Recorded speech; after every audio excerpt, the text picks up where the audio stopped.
Okay. That's how I intended it, yeah.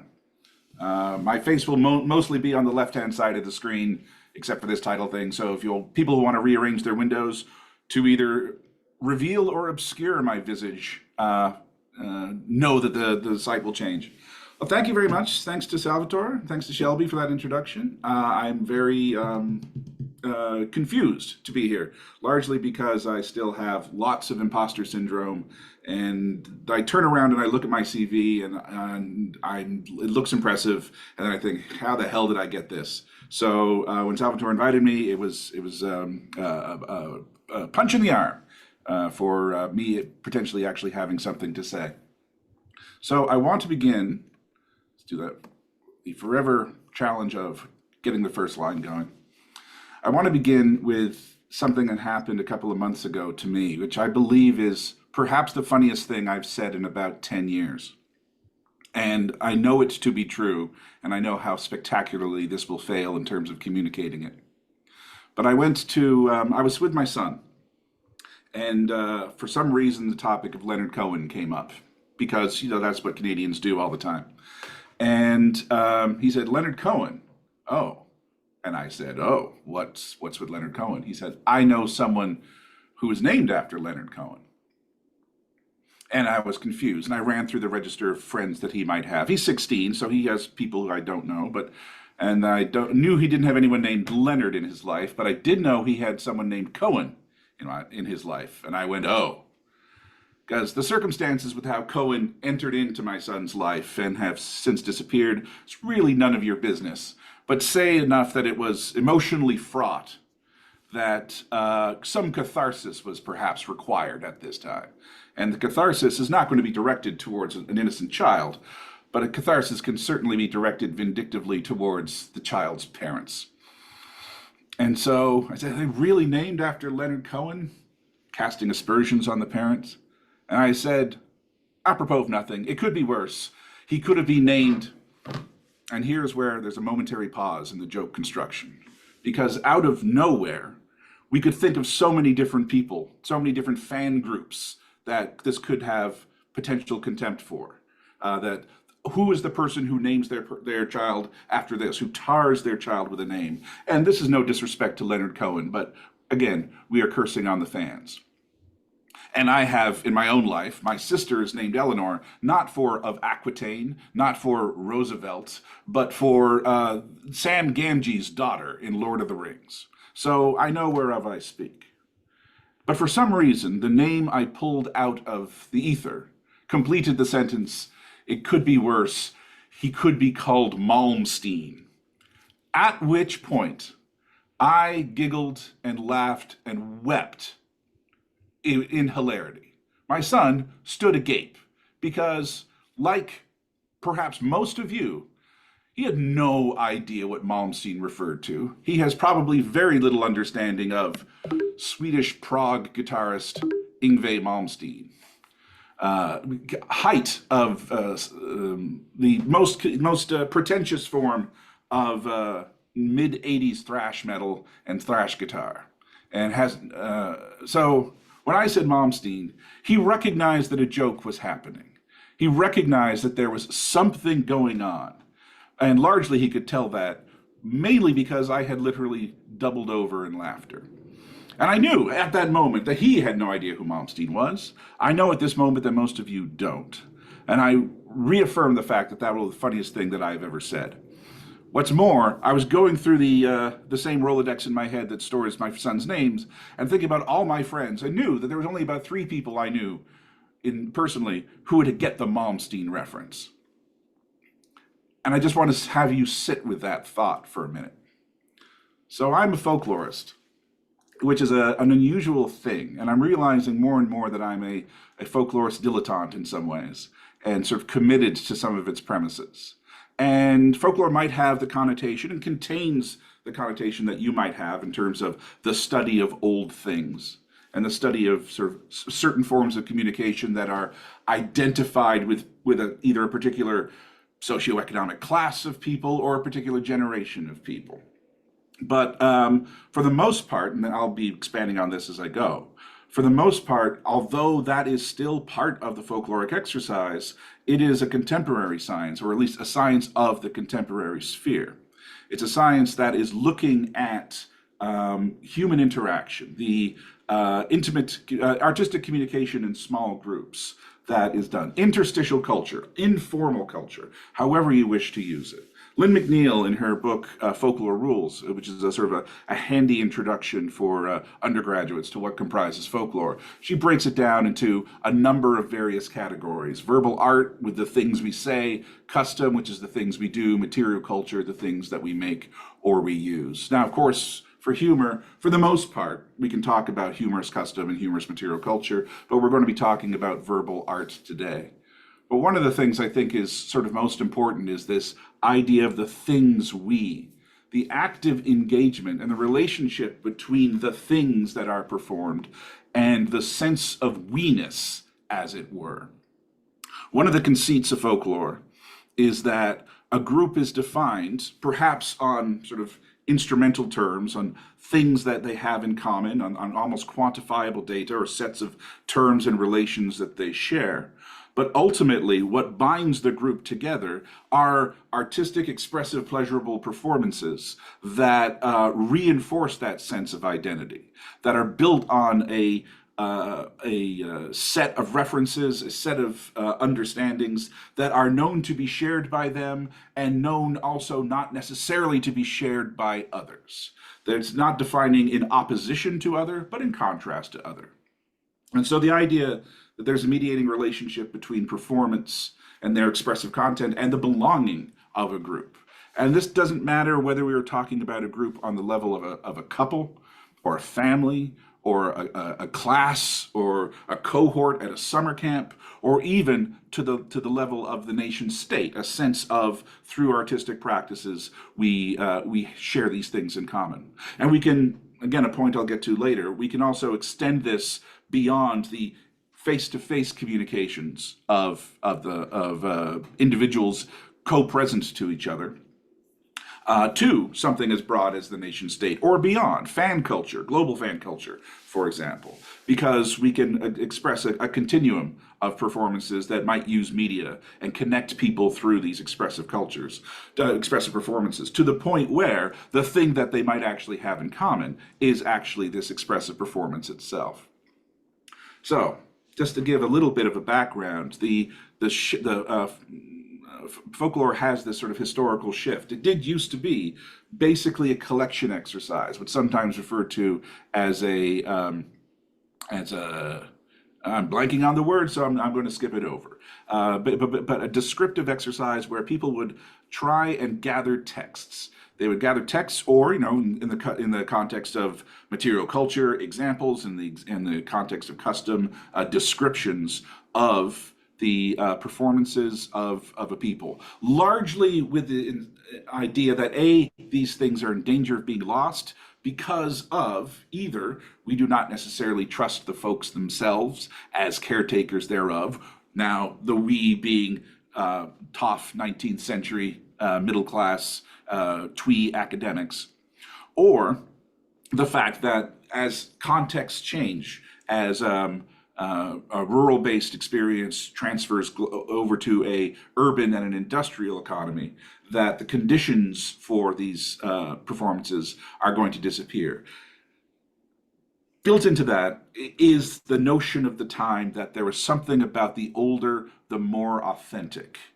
The older, the more authentic is probably one of those things that you might even consider yourself in terms of, well, what is the original version of Cinderella, or what is the original version of this particular practice? The idea that at one point that this was an important shared expression, and then as it goes through the generations, it has been watered down, it's being changed, it's being devalued, and what is more, when we talk about sort of the politics of folklore, the idea that it has somehow been interfered with, perhaps by foreign agents of some description. Foreign agents is not quite the right word, but things like patterns of immigration.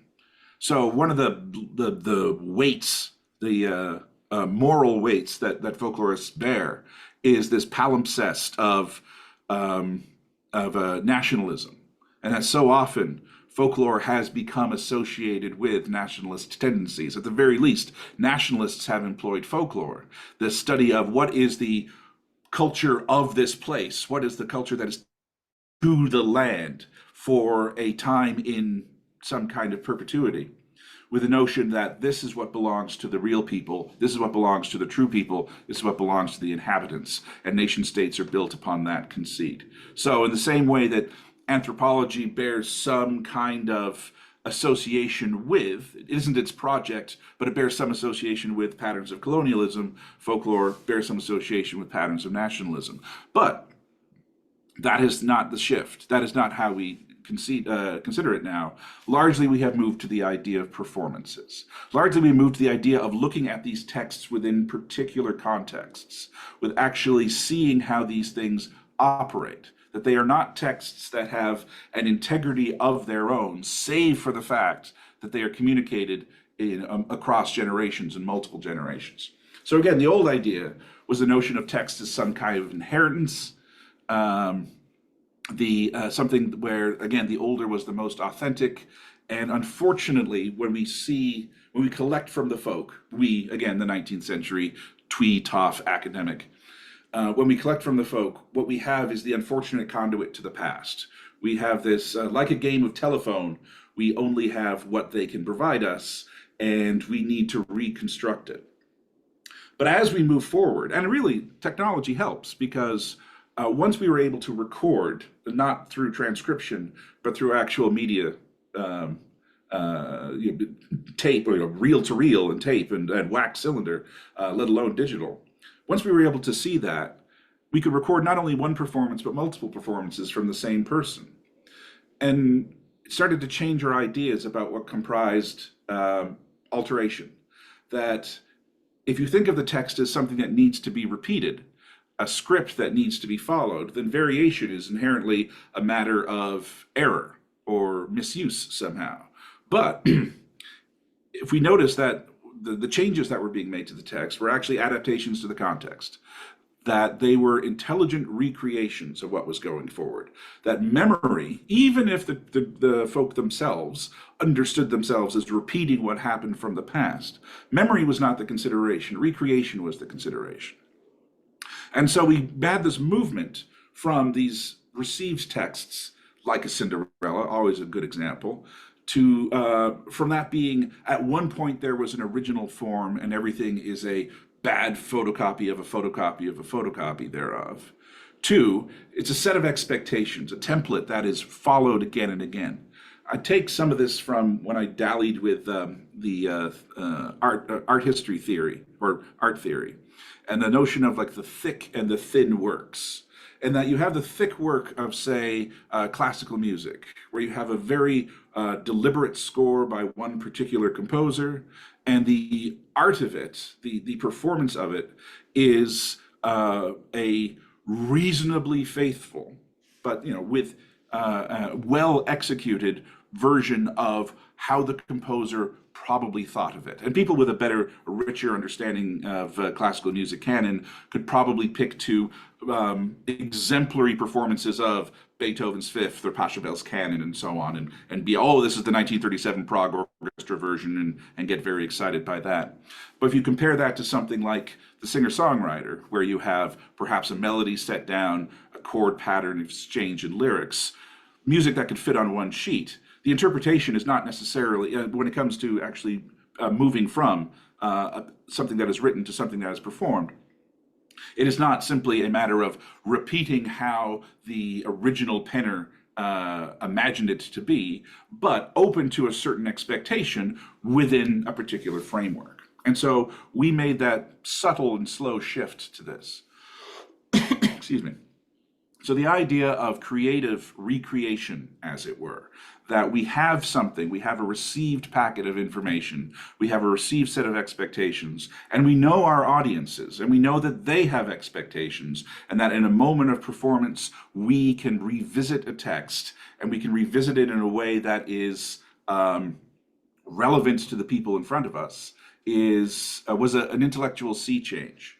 At the same time, particularly in North America, we'd recognize that new forms were taking place, that there was actually, within that context, creativity was possible, that there was an expectation of form and function, but not necessarily of content. So a good example is folk song, where for a while the only folk song worthy of the only English language folk song worthy of attention in North America were English inheritances, basically songs of English settler colonials.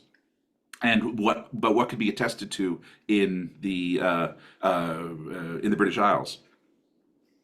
Subsequently, songs would emerge that were clearly written in North America because they had North American references. They referred to pieces of North American history or geography, and the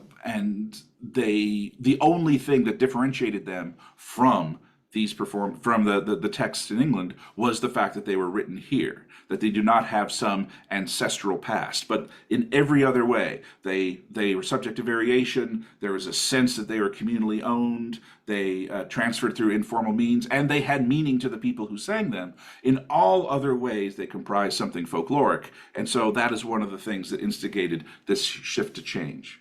So we have these expectations of form, if not necessarily of content. This move from a text to a context, from items to performance, did have some fun reductio ad absurdum exercises in the 1960s. The idea of eliminating the concept of tradition entirely, that there is basically no such thing as tradition, that is a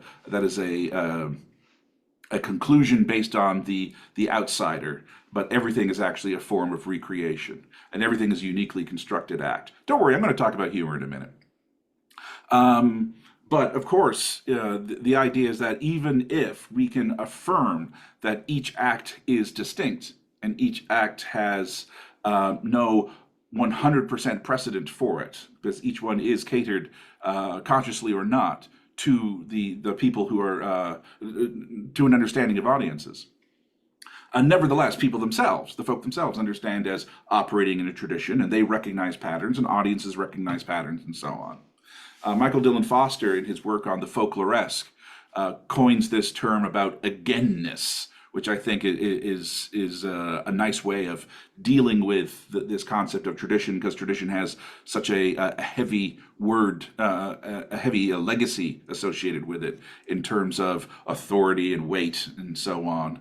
But againness, the sense of something that is not simply revisited, but gloriously and joyfully revisited in the sense of how we understand iteration and repetition in folklore.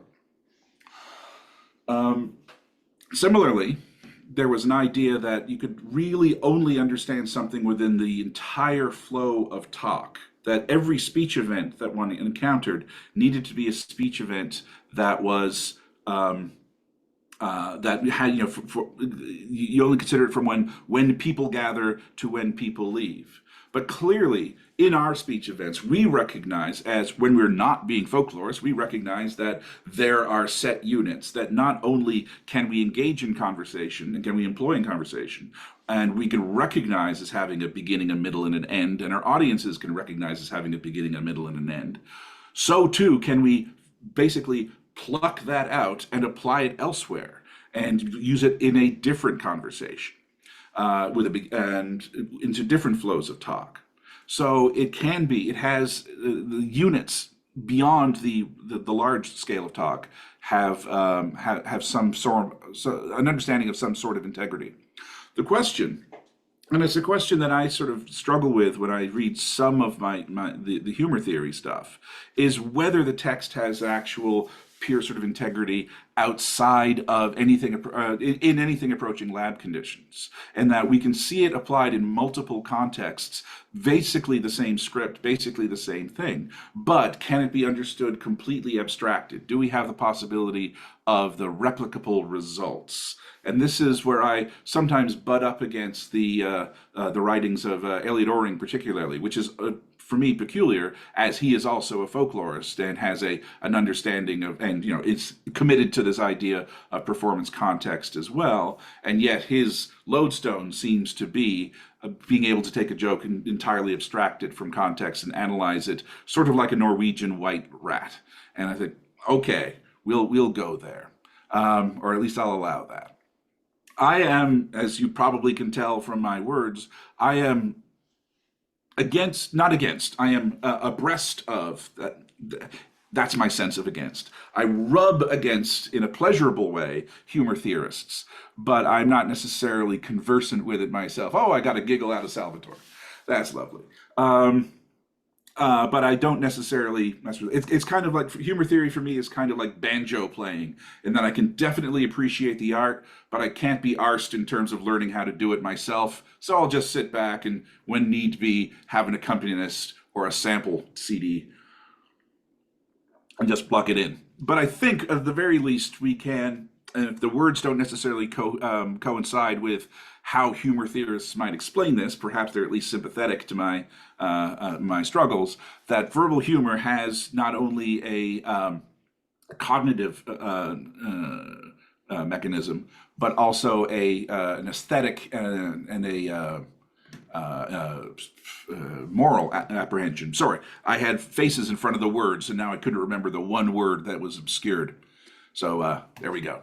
So verbal humor has this. I think another way of sort of rephrasing it, as far as I can tell, is that getting the joke, as it were, requires someone to have a certain amount of linguistic competency. I mean, they are linguistically bound. They have to have some kind of referential capacity, like understanding who Yngwie Malmsteen is, at the very least.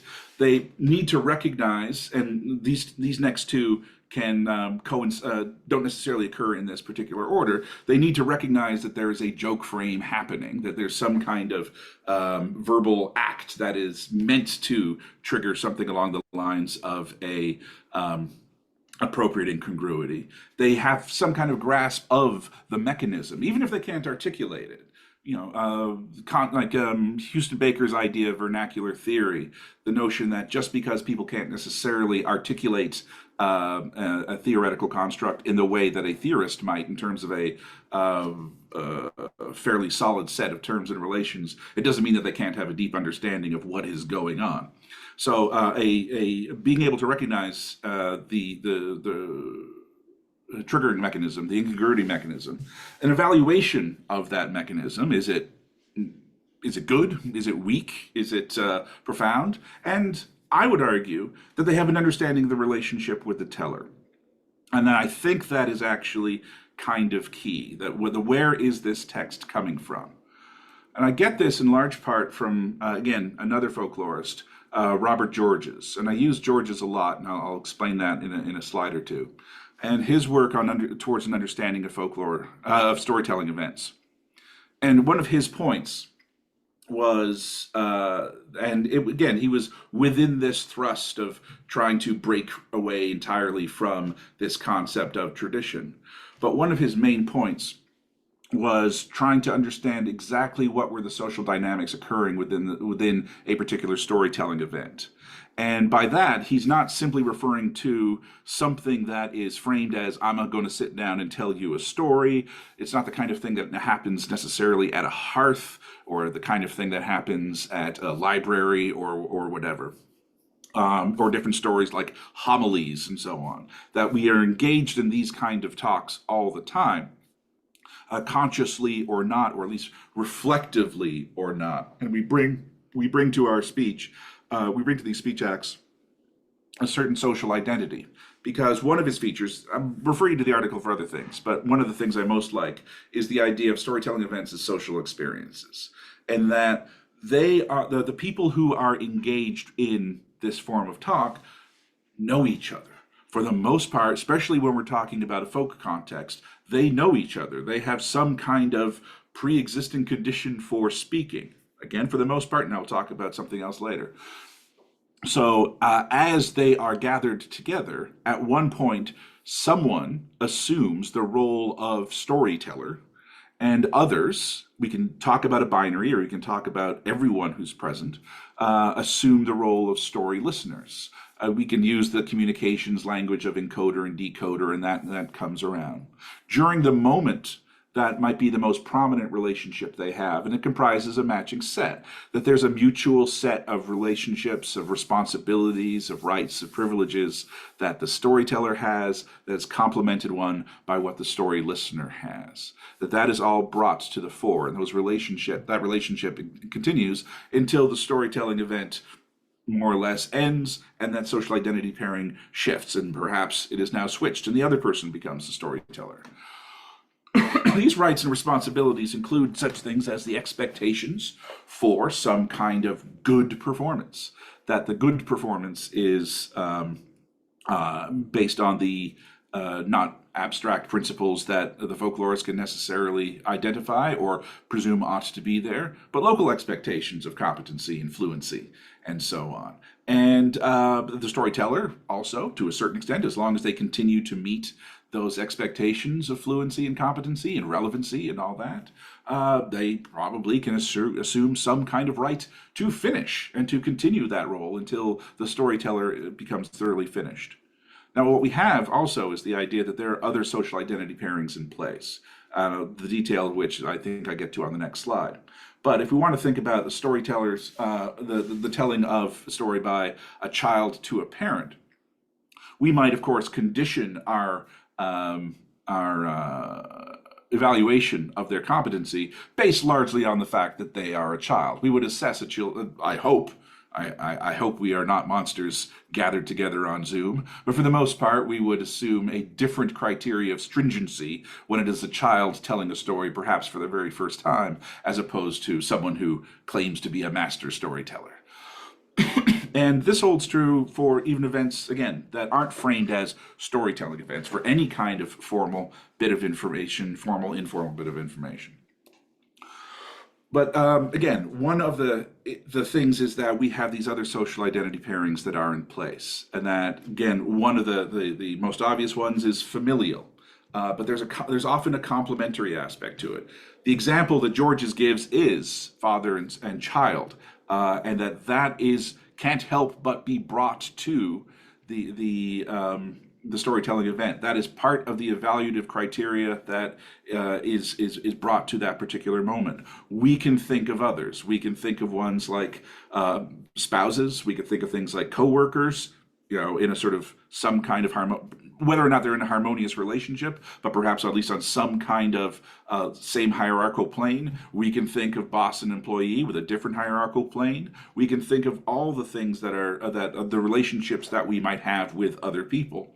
And we also might be talking about categories of being as well, and that in addition to being coworker, they are of a different sociocultural background. They are of the same gender, and our storytelling events will also be affected by all the ways that we understand our audience, and they will be received and interpreted by all the ways that our audience sees us in this act. And we can talk about, again, using almost what I said earlier in terms of like thick and thin. The longer we have these relationships with people, the more and more accrual of social identity pairings there are, to the point where to try and identify them all is basically a moot exercise. But we can also see the notion that we talk to strangers as well. Not all these storytelling events take place within these thick communities. That might be sort of the default in terms of how we might imagine a storytelling event to take place in the classical folk society model, but we engage with larger groups every day. And maybe we just have they are known to us, but they are perhaps more distal. Our relationships are thinner. We might not know them at all. We might know them only through these social identity categories. We might say, okay, I am now speaking with a young African American woman, and all the social history of those two categories and the implications of those two categories can't help but affect the kind of speech that I might make and the kind of speech that might be interpreted by her. So again, sort of the shallower, I like deeper. I'm not a huge fan of shallower, but that seems to be the complementary term. the shallower our relationship, the thinner our set of relationships. And of course, we also talk in media as well, where we're not talking to individuals per se. The same, as I said earlier, this notion that these artistic performances work within the context of mediated culture as well, where the people are not co-present to each other. The speaker might have an assumed audience, but that assumed audience is largely determined by notion. If we want to think the far end of the pop culture spectrum, largely determined by expectations brought about by market research and so on, but also people who we can, in good faith, have an understanding of what comprises popular song, popular entertainment, and so on, and we can adapt within that tradition of the forms and expectations to something that will be perhaps maximally relevant and maximally interesting. We can, without in any way disparaging the possibility of skillfulness and art in popular culture, we can also say that it's largely motivated by the establishment of markets and hitting the largest market as possible. So meeting the greatest set of expectations for competency and fluency and performance, abstracted perhaps from personal identifications, is one thing. So, and we see that even in the most abstract of relationships, where we have things like TikTok joke aggregators, where a text is picked up, it is spoken out by some kind of AI in that weird TikTok voice, or that weird Reels voice. There's stuff in the background of people slicing sandcastles made of multicolored sand, all those sort of strange things, where apart from the fact that someone has made a choice of what kind of voice is dictating that, we have really no personal connection, and yet we know that someone is there. We can think of analogs in terms of the marginalia of in a Reader's Digest, when jokes might just suddenly appear in a corner. And we might think of things like latrinalia, which actually is a reasonably thick context, because we do know that person, the stuff written on a joke written on the inside of a bathroom stall, at least we know that they are a person that was written by a person who is most likely presenting as the same gender as I, because of the segregation of bathrooms until the past 15 years. And what's more, someone who is, of course, has been in this building at one point or another, and probably has, in some capacity, a variety of relationships to us or social identity pairings that we might not know, but at least we can perhaps infer that we share. So this is one of the things that I talk about in my own work in stand-up. I said eventually I'd talk about humor, and I'm almost there. And where the conceit of vulgar art is the idea that we are speaking to, that the kind of talk that comprises stand-up comedy is very much the kind of ludic, casual conversation, fun, playful talk that we engage in small group contexts, people with whom we have a thick set of relationships, and where one of us pulls focus momentarily, completes some sort of amusing text, everyone orients themselves towards us, the text is complete, it is appreciated, and then it goes back into the undifferentiated social identity groupings. It's there, someone else might talk. So again, very similar to the George's example that I gave earlier. The thing about stand-up is that even though it resembles that talk, people don't actually have that thick set of terms and relations of social identity pairings with the stand-up. So part of the stand-up's trick is, in addition to creating these texts that are going to be found to be amusing, so the construction of the text itself, what they are largely doing is cultivating a reputation that resembles something like a thick set of knowing, so that when you hear someone speak, when you hear a comedian speak, you are bringing something akin to the thick understanding that you have of an intimate. And this is doubly made both more interesting and more complex when we talk about how stand-up is often a remarkably autobiographical form.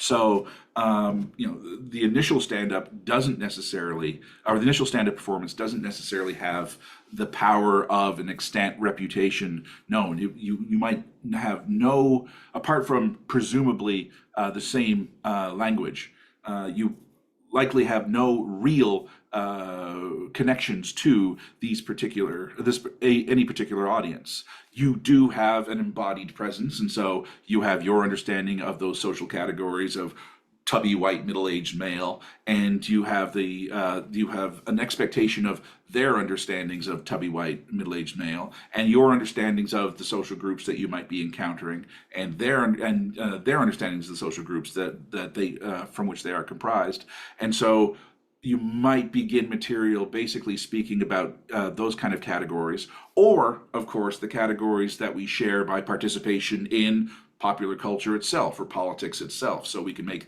the observational humor of everyday life within as we cultivate reputation, and using the mechanisms of recordings and using the mechanisms of interviews and podcasts and so on. As we go forward, we can start to establish a reputation, establish a being knownness that is parasocial, but very, very felt and very real. And it's one of the reasons that our jokes, our speech acts are then evaluated based on that sense of who we are. And the audiences are framing it that way. And that's one of the reasons why when that constructed sense of identity is shattered by a revelation that comes through. We can think of things like Martin Lawrence's breakdown. We can think of things like when Richard Pryor set himself on fire. And of course, perhaps the I hate to use the word best, but the most glaring example is Bill Cosby, who had spent 35, 40, 50 years cultivating a reputation and then having that shattered with the revelations that came about his what am I going to say? All the rapes. We can now go back to those texts and ask the same question about, is Bill Cosby still funny? The text hasn't changed. It's the same because it's being committed to recording. It is the exact same thing. We can hear the laughter that is in the background, so we know that it was found funny, which is one of the ways that we can evaluate, at least on the clinical sense, we can evaluate whether a thing is funny based on whether it was found funny. And we know that the audiences were laughing. And yet when we listen to it, I'll distance myself from that. I can say I can still see how brilliantly constructed this is, and yet ... There is something about the social relationship that has been strained that I can't necessarily invest myself in the same social identity that I had with him before. Same with Louis C.K. Again, and that's an interesting one because he is still creating, and he's creating within the context of having done that. And you sort of, his real sort of peak, I haven't gone out to look at his specials in a large way because I haven't felt able to pay for them. But I'm still curious about his construction, so I'm in this double bind. So then I have to eventually refer to my title and my abstract. So this risk and responsibility. And I don't want to talk about this necessarily in terms of the issue of cancel culture and so on, or what topics can or can't we talk about necessarily. I don't want to have this as sort of a Jeremiah on my part. But I think this kind of thing at least could potentially circle around that argument, but I don't want to dwell on it. But one of the things that I'm intrigued about is how the joke act does at least expose oneself to a vulnerability, of how actually one will be assessed. And that not that all joking is taboo, I think that's an oversimplification, but that there is all evaluations are potential vulnerabilities. And our speech acts are evaluated, and particularly our humor speech acts are evaluated, largely because they are there to encourage evaluation. They are there to have reactions made to them. They are there to encourage, hopefully, laughter or other forms of affective response that are felt as much as they are intuited. And I'll just use one more folklorist. I'll go back to Richard Bauman and his verbal artist performance. and use his report. George has already talked about responsibilities, but fundamentally, performance as a mode of spoken verbal communication consists in the assumption of responsibility to an audience for a display of communicative competence. This competence rests on the knowledge and ability to speak in socially appropriate ways. Performance involves, on the part of the performer, an assumption of accountability to an audience for the way in which communication is carried out above and beyond its referential content. So when we start talking about things like risk, I think we're engaged in this kind of conversation. Oh my goodness, 10:42, I didn't realize. I want to use a couple of examples first. And one is the dad joke. I talked about this at the ISHS conference last year. But the idea of the dad joke is an interesting form of responsibility, because the notion of the joke is that in theory, when they're defined, they're largely defined by being bad jokes. I would argue that they're not. I would argue that they are really good examples of how humor functions. They're just well-trod ground. If you were new to the concept of joke, as a child is, you might be riveted by the dad jokes, which actually explains why dad joke books are actually quite popular with kids, because they comprise these easily digestible and somewhat hilarious texts. But the issue is, why, if one of the things that we expect is a kind of a form of competence, what happens when we engage in a weak joke? Why are these weak jokes being pulled out? And the notion of the dad joke is largely that it is an exercise in very, very, very, very soft and loving patriarchal power, where the privileged position of the dad, again, not the father, but the dad, the beloved, cared for, seemingly kind patriarch, is momentarily exercised, and they get to define the situation by imposing an unwelcome joke structure upon their family. And so the weakness of the joke is something that is endured, and the relationship, the experience of watching the prototypical child's reaction of a groan or vicarious embarrassment is part of the charge of the dad joke. And what's more, if they are witnessed by wait staff, or you're driving your friends to, I don't know, batting practice or something, your kids' friends to batting practice, if they can be encouraged, then the child themselves, the person that we know is in a thicker set of relationships with the speaker who is the dad, is held vicariously responsible for the dad's poor performance. And that is just deliciously witnessed within the dad joke. The next example would be how we now have dad jokes challenges on YouTube and TikTok and so on, very popular among the Australians for some reason, where there's a deliberate trading of weak jokes that are a dad joke style, that are meant in a make you laugh challenge. The issue is to refrain from laughing.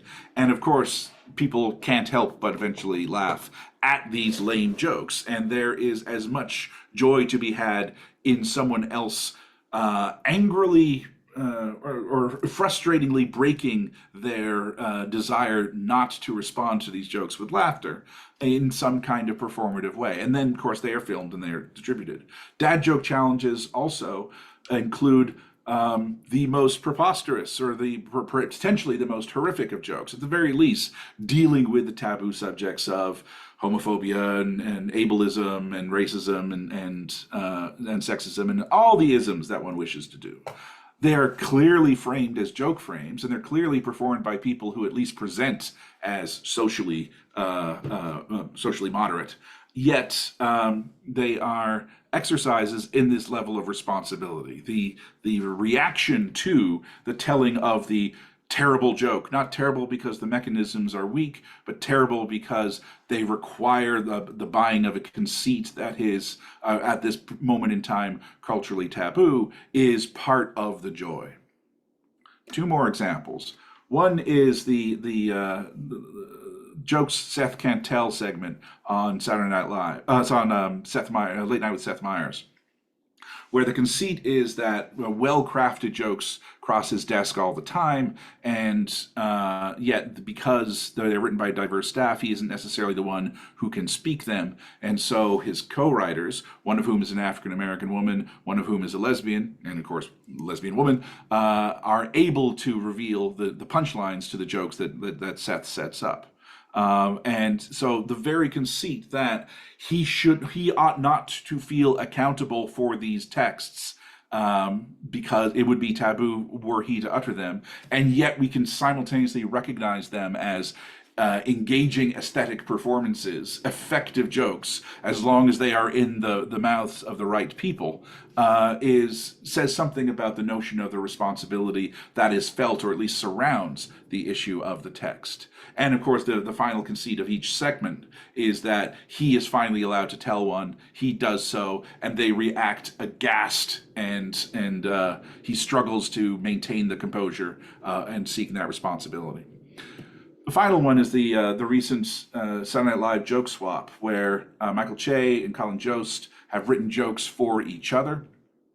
And it reminds us that most of the time, when one is engaged in a speech act, the talker knows what they are going to say. And they know how the joke is constructed. They know where it is going. They know the cultural categories that are potentially transgressed. And one of the things, again, you can evaluate the quality of the jokes however you so see fit, but watching them, one of the things that is kind of gleeful is as they read them off of the teleprompter, they get to see that they are realizing the mechanisms of the joke that is being employed, while at the exact same time the audience recognizes the mechanisms of the joke that are being employed.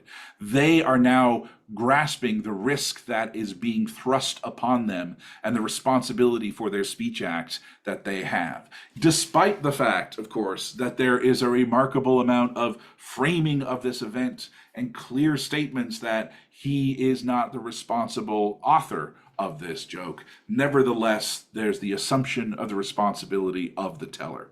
So I just think that there are interesting avenues about how we're looking at the mechanics of joke within internet culture, because we get to see these examples of them. The final keyword is this concept of joy, which is something that I've been playing with for the past couple of years, starting at American Folklore Society. And I've spoken about it in Estonia last year at the conference they had in September. And one of the things that, and this is potentially a result of a midlife crisis, so that's all right. Sympathies can be extended. But one of the things that I have been sort of struggling with, particularly as someone with depressive tendencies, is the fact that one of the motivations that the folk have for participating in many folk events is the joy to be had there. And that nevertheless, there's this, when we are seeing these performances, all the performances, dad joke challenges, the jokes Seth can tell, the joke swap, and of course examples from our day-to-day life, we can see a gleefulness and a camaraderie and a pleasure that is happening within those joke events. And there's something about that, the idea that joking is fun, that the risk is fun, the vertiginous aspects of it is fun. But we don't really have a great language for talking about fun or joy or pleasure. I think it's sort of largely vestiges of Calvinism and Manichaeanism and the idea that we need to take our objects seriously. I think there's a certain kind of, I'll go so far as to say toxic masculinity about not wanting to talk about the affectiveness. And we reach very quickly for our explanatory models in terms of structure and meaning, or perhaps deviation or counter-hegemony, or all the sort of motivations that we might have for it. And of course, I'm not in any way disparaging those explanatory models, because I think that they fundamentally do help us understand what is happening in humor, how it's constructed, what are some of its appeals, how it can be used within particular contexts, so humor is forms of resistance, and so on.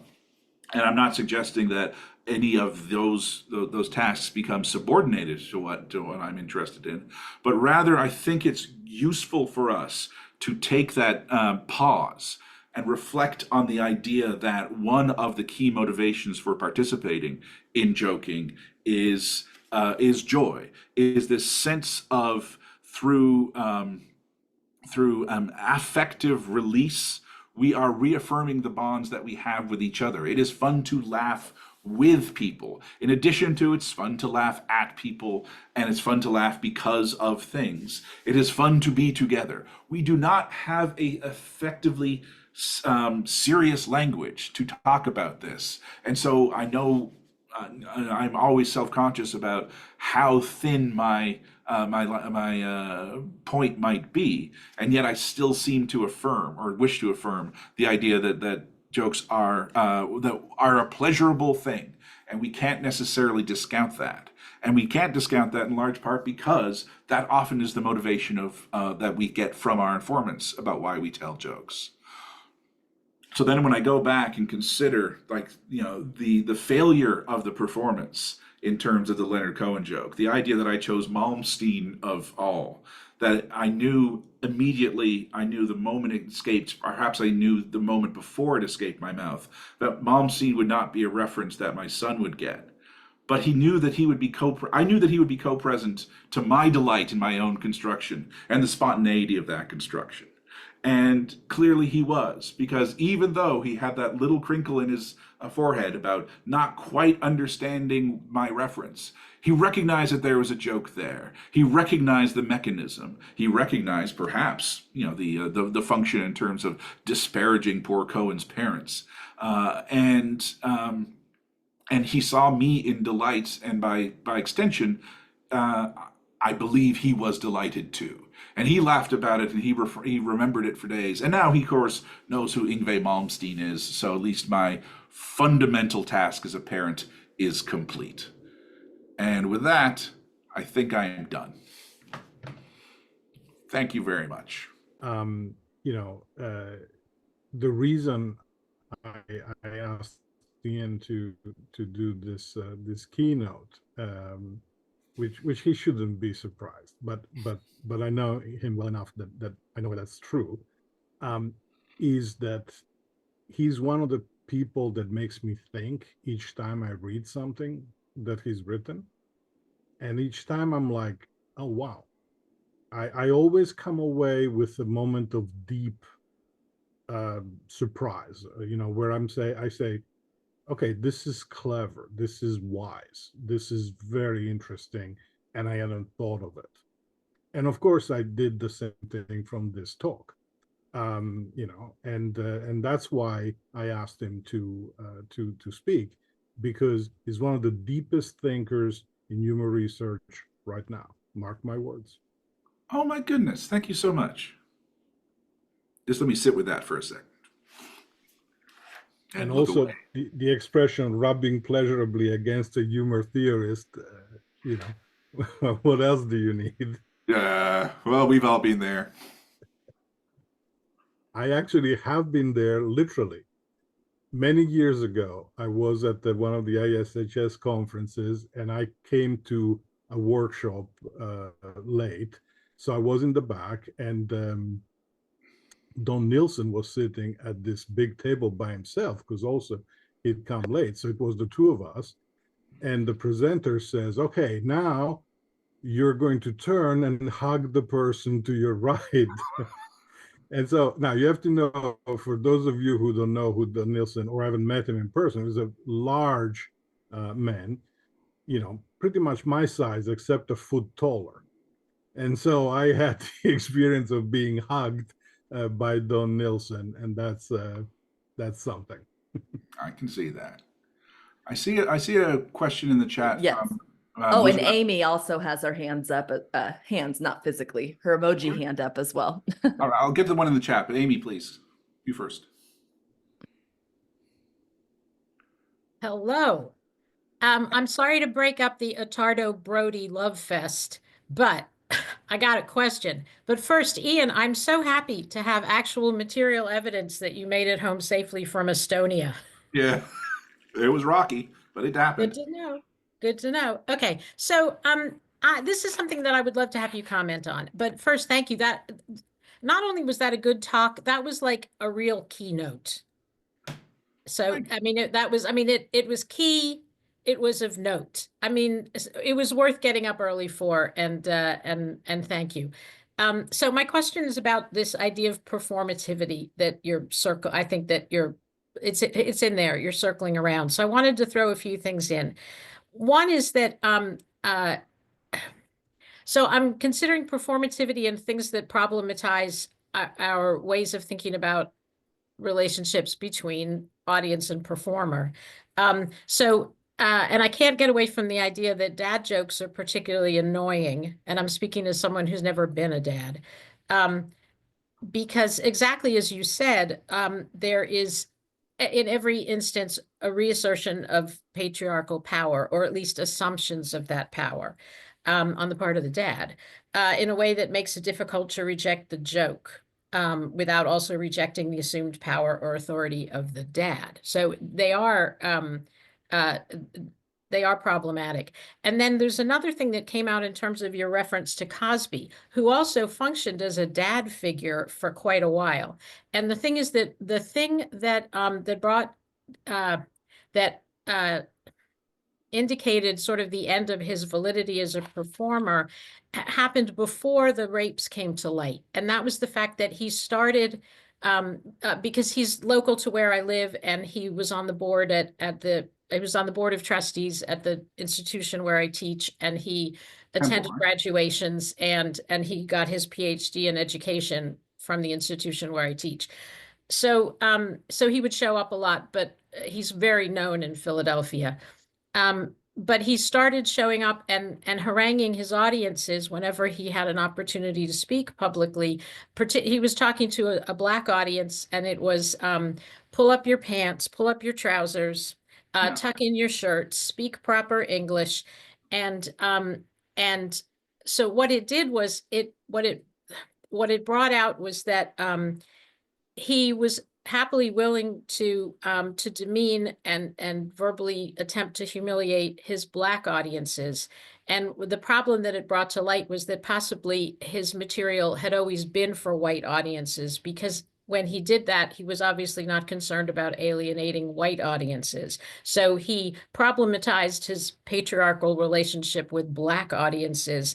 And the thing that actually turned a wider group of people away from him was when the sexual assaults came to light. I mean, then in effect, he lost everybody, including the white people. But so what I wanted to ask you to speak more about is this very problematic notion of performativity, which becomes more problematic as we, attempt to theorize. Well, yeah, I mean, first of all, it's good to have that historical context, in that the Cosby had been dealing with the issue of like respectability politics for a number of years prior. And so that had, and one of the things that turned the tide. And clearly, although he had, I mean, one can counter that with what the way that, at least for much of the 70s, much of his work was also directed primarily for Black audiences, or at least being advantageous to Black audiences. The creation of his Tetragrammaton label, for example, his sponsorship of jazz and so on. I mean, his support of Black art in general, but still within that realm of respectability and sort of the generational shift that take place. This is probably largely one of the reasons why Hannibal Buress started that, reminding people of the rumors about Cosby, which is what pushed it over into the murmurs now being, more widely broadcast and brought forth, and what ultimately ended in his incarceration. So yeah, but that dadness, that America's dad, that was safe despite the fact that he was African American. I mean, that sort of presentation of a form of African American culture is, I think, one of his strengths. And then it eroded away by, well, to whom is he projecting? And of course, he's probably projecting to the maximal audience possible. If you listen to his early albums, he's basically pushing forward towards white audiences. He's on the Warner Brothers label, and he's doing Harrah's in Nevada, where his default place for recording for a while, like 200 miles per hour and stuff. We're all done there. So those are the audiences that he's clearly engaged with. But yeah, but going back to the issue of the dad joke per se, I think one of the distinctions I like to make is the difference between the dad and the father, and that the dad signals, yes, this presence that is ostensibly patriarchal, but often at this point in a kind of post-feminist way. And so it's this like very mild and within the context of the bad joke, if you are going to exercise patriarchal power, in order to do it so that you can force a bad, lame, almost offensive in how inoffensive the joke is on your family, well, that's sort of then like a dumb play of the patriarchy. But it's the resonance that I have with the use of dad for dad joke is similar to the dad bod, in that what you have with the dad bod is you have something that kind of resembles these traditional patterns of what we might think of in terms of masculine power, like size and sort of warmth and kind of bareness, as it were, without the toxicity of working out. It's a kind of it's a comfortable. Now I'm just bragging, but it's a comfortable size thing. It's like, oh, I just need a hug from a big person, where it isn't necessarily frightening. So it's a mimicry, or it echoes a palimpsest of the patriarchy when one's looking for it, without necessarily being a particularly gross presentation of it. I don't know if I don't use the word performativity too much. I typically talk about performance frankly, no one does. But, yeah, but because, still, yeah, occasionally it's helpful. Oh yeah, exactly. But I mean, for one thing, I'm not as adept in the language of Judith Butler that I would do her a disservice if I were to start using performativity on the reg. But yes, this notion of, at the very least, there's some kind of like Goffmanian presentation of self that is going on. But I like the idea of what we do is we create these social identities, and we do it whether we're a celebrity or whether we're not. And I think that would ultimately be consistent with, if not necessarily in the same language as what Judith Butler is talking about, that we are creating a narrative character through which we are to be understood by others. And it is as much a construct as it is a representation of any kind of organic reality, because all we really have are constructs in order to communicate ourselves. I mean, it would be really cool if we just had pheromones that were accurate, but we don't. We just have words and dress and haircuts and the like. Does that vaguely answer your question? Or at least circle around it? Oh, absolutely. And also you made Professor Attardo laugh again. So hey, that's good. I'd say you No, nailed we're in it. the far corner, so I'm not seeing him in the corner of my eye. But okay, good to know. I did see the question from Musarat Azure, which said, thank you for the, I'll skip the compliment.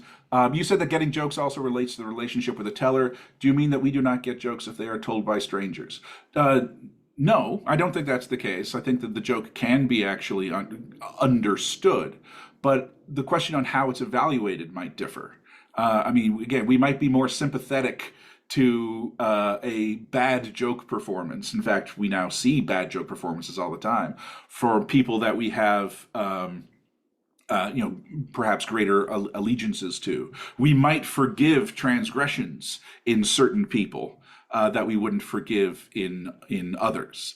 So the who gets, that sort of goes back to the who gets to tell a joke. The question isn't so much who gets to tell a joke, but under what conditions will that joke be interpreted? So yeah, I think, again, the TikTok aggregator is probably the best example of it, because it is so very much anonymized apart from the artificial voice. But we can get a joke that is told by that basically artificial intelligence. We can understand it, but we also are at least creating some kind of relationship with that person, however thin that relationship would be. And by person, I am now ascribing a personality to AI itself. But we are sort of projecting that on. We also, I mean, I'm thinking of incidents that I've experienced where someone has despoiled themselves so much that they are not, and this is not on the level of a celebrity who I don't know, but someone in an inner circle who has despoiled themselves so much that they will tell jokes and we will get them, but we will not react to them the way that they wish to be reacted to, because they have basically abrogated their right to be thought of as a joke teller in terms of the amenable, casual, friendly, amity form that joke telling typically takes place in. You over here, we still like you, and you can engage in this kind of play, vaguely transgressive, vaguely evocative, that vertiginous risk that is the joke, the tiny little epiphanic moments that might comprise a joke. But no, you have clearly a history of this, which again is similar to the conceit of the jokes that Seth can't tell. The idea that coming from a straight white male, certain jokes just will fall flat because of the very, very real history of heteronormative white supremacy within North America and globally. But the joke can still be, the exact same text could be appreciated in someone else's mind. So so no, it's not that we don't get a joke or can't get a joke from a stranger. It's just that we don't necessarily have the same levels of evaluative criteria. And so our reaction might differ. Again, I think it's the difference between getting a joke and getting the context within which that joke occurs. Does that make sense? More or less? More or less. Cool. Our children's friends call my wife and I motherland and fatherland. Totally a dad joke, but not told by dads. Yes, the dad joke is a character. Many people tell dad jokes who are not fathers per se, and but that is sort of the title that we have inherited. So it's the title that we can use to name the genre. I still think it's usually told by people who are in a amicable, pleasurable relationship with someone, and they are momentarily taking advantage of that in order to impose a joke frame. Joe? Hi, yes. Can you talk a little bit more about you were just talking about the jokes that Seth can't tell, Yeah. and someone can get the joke and get that it's a joke, but they won't laugh. Does that mean the joke isn't funny, or does that mean it is funny but not from that person? I'm trying to explore the relationship between actually hearing a laugh and whether the joke is funny or not. And can a joke be funny independent of whether it gets a laugh or not? Well, that's the $64 question, isn't it? And that's the thing that I'm not 100% sure of, because how are we defining funny? If it meets the mechanisms, our understanding of how a joke functions, we can see at the very least that it is potentially funny. But what I'm suggesting is that we really can only suggest whether something is funny based on not our criteria as joke scholars, but on the moment of reception, that we can really only understand these things in context. And that despite whatever script was attempted, this particular iteration of this joke was not funny because it was not found to be funny. But funny is not simply a matter of the joke's success as triggering the appropriate mechanism for revealing an appropriate incongruity, or whatever language one wants. It is, as I said, like an aesthetic and an evaluative criteria and a moral criteria. Does this person have the right to transgress in this particular way? And I think we need to do that on a case-by-case basis. So that's, again, goes back to this idea of, can we understand the joke in lab-like conditions? And that, yeah, we can make a certain amount of sense of it, like the white Norwegian rats. They're constant, and we can look at them, and we have a deep understanding of that, but we don't see how the rat survives in their environment. And really, that is the question that we bring forward. So I think you're totally right by searching for some kind of definitive, is that funny or is that not? And I don't want to always just, it seems, what I'm trying to suggest that it isn't cowardly to say, well, it depends on the context, because these are social acts as much as they are cognitional creations of or logical sequences or quasi-logical sequences, and we detect where the logic fails, however we wish to define the joke. I guess I'm trying to, does that mean that if you're testing text jokes, the joke is just written down and you're asking Amazon Mechanical Turk workers to judge, is this a joke? Is this almost a joke? Is this a great joke? That they wouldn't be able to answer the question because they would have to know who's delivering the text?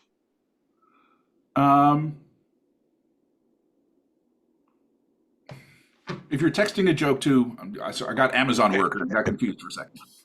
Right. Yeah, you're testing jokes written down in text form, and you're giving them to 10 Amazon Mechanical Turk workers, and you're asking them all to rate each text joke on a scale of 0 to 5. Is this not a joke? Is it a almost a joke? Is it a really good joke? Is it sort of a joke?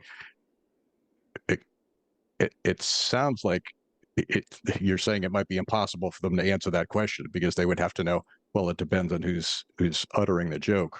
I would have to hear that joke delivered in speech form and know something about who's delivering the joke to answer whether it's funny or not. Well, I think I think writing is a context in and of itself, and even the anonymous sort of conditions of sending it in a sort of questionnaire form, there is a context there. I mean, I don't want to be incredibly pedantic, but they have presumably entered into some kind of agreement where they are being asked to evaluate jokes, and they have the right to say no. It's like, who's this Joe Toplin guy? Fuck him. Or yes, I'll certainly sign up. And then they are looking on the level of they are reading a text, and it's like, oh, okay, yeah, that works. Yeah, that works. And so that they can evaluate, but that evaluation is still contextual. And yeah. What I'm saying is that doesn't necessarily mean that they can take that script and definitively apply it in another context, because maybe the Amazon worker is a particularly unpleasant character and brings it into the bar and tells that joke the next day, and no one laughs, and the joke is still funny, but just like this Amazon guy, and we hate him. So again, there is a context there. I'm not saying that we can't analyze out in the lab. I'm saying that fully. There's something to be said about recognizing that these are communicative acts as much as they are logical scripts. It's sort of so the gold standard is, does it make somebody laugh in a certain situation? The gold standard for whether it's a funny joke or not, it sounds like, which I think which makes sense to me. That is the cultural form of how we express that it has worked, that it has that it is it has met its intended consequence, and that its intended consequence is to be reacted to through the almost spontaneous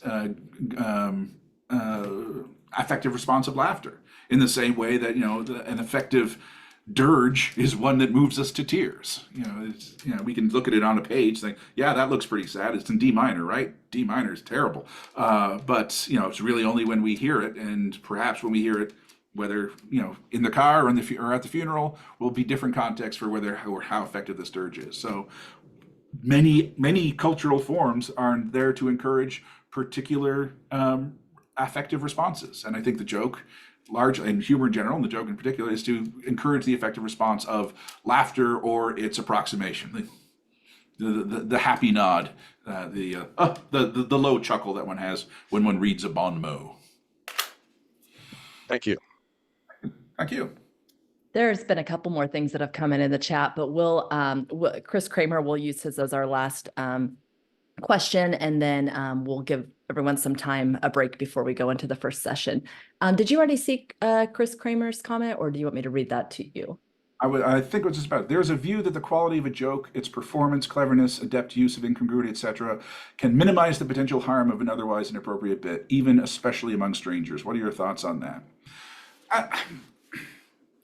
I would almost like to say I disagree, and yet reluctantly I think I agree with that. That there is something about, we can look at the construction of particular jokes and the efficacy, the economy, the style is of such craftsmanship, might be the word, that we almost forgive the transgression. And I think it's one of those very shaky areas to talk about in terms of perhaps what the limits of comedy are. But like, if you're going to tell a joke that is racist, sexist, ableist, transphobic, or whatever, it had better be like a good joke. And that is, again, you know, and we can certainly identify or at least be sympathetic with there is no such thing as a good example of that. But for the most part, well, not for the most part, but there is an area where we can see that I oughtn't to be laughing at this, but the construct is such, the wordplay, the evocation, the references are such that I cannot help but, and the I cannot help but is perhaps one of the things that might answer that question, that we are recognizing a level of competency that is also going to be met with through the appropriate form, and that we are seeing that the display of fluency in such a way that, despite the fact that it might actually be contravening what we truly hold, and within the context of, I still know that this is a joke frame, and that joke frames are not entirely inconsequential, but they are meant to at least be understood as different from the quotidian, everyday, indicative. They are subjunctive forms of speech. I think we can cautiously approach your point and say, yeah, a well done joke might make certain forms of what would otherwise be transgressive or you know, a canceling move acceptable, with all the scare quotes and all the asterisks that might imply. Does that sort of answer your question, Chris? Was it Chris? Who was it? Yeah, it was. And Chris. he has commented some more too. Okay.